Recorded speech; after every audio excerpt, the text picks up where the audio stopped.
Let's take a look at this now. A grandmother and her granddaughter were raped in Dobsonville, Soweto last week. The grandmother died in hospital.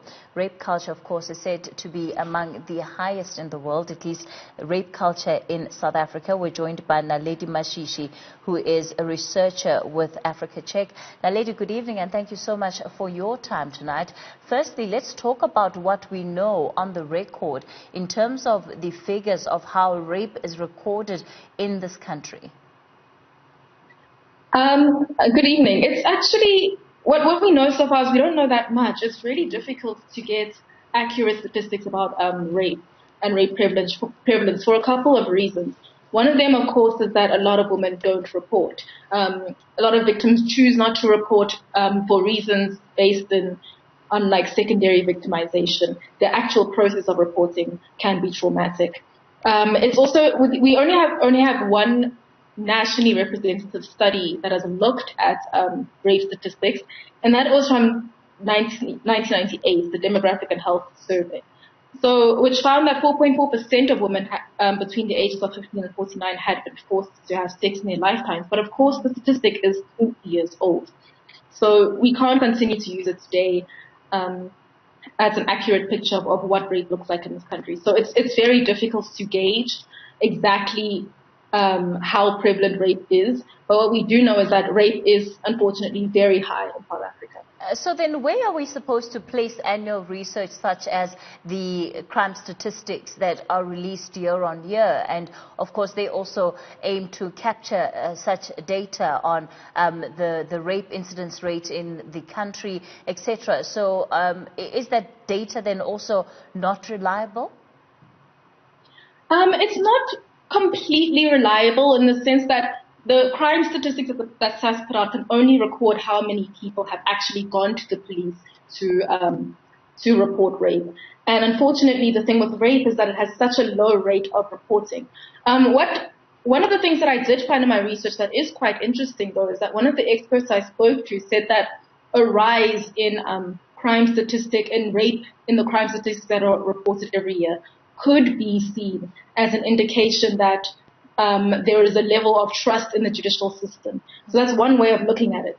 But you know, it gives us an idea, but it doesn't give us the full picture.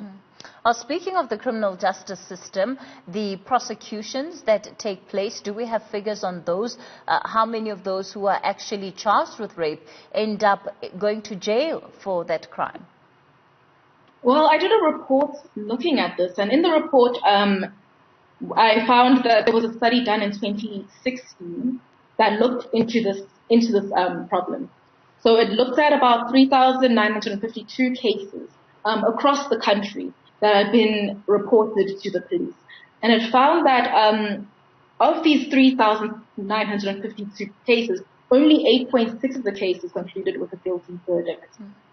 So, but of course, that statistic, you know, it can only take into account the rapes that have been reported. When you take into account the rapes that haven't been reported, the numbers of perpetrators actually going to jail are much, much lower. Sure, and it's interesting because, I mean, 8% of a conviction rate out of over 3,000 people charged with rape, that's quite low.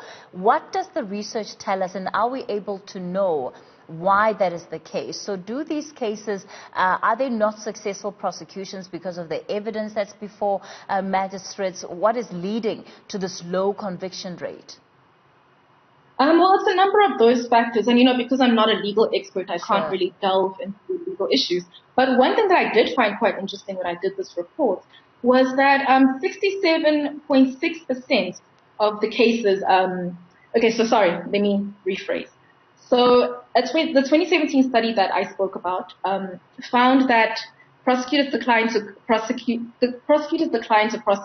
in 34.4% of the cases studied. And when they looked at the documented reasons given, they found that in the majority of these cases, in 2/3 of these cases, it was because the victims said they wanted to get on with their lives.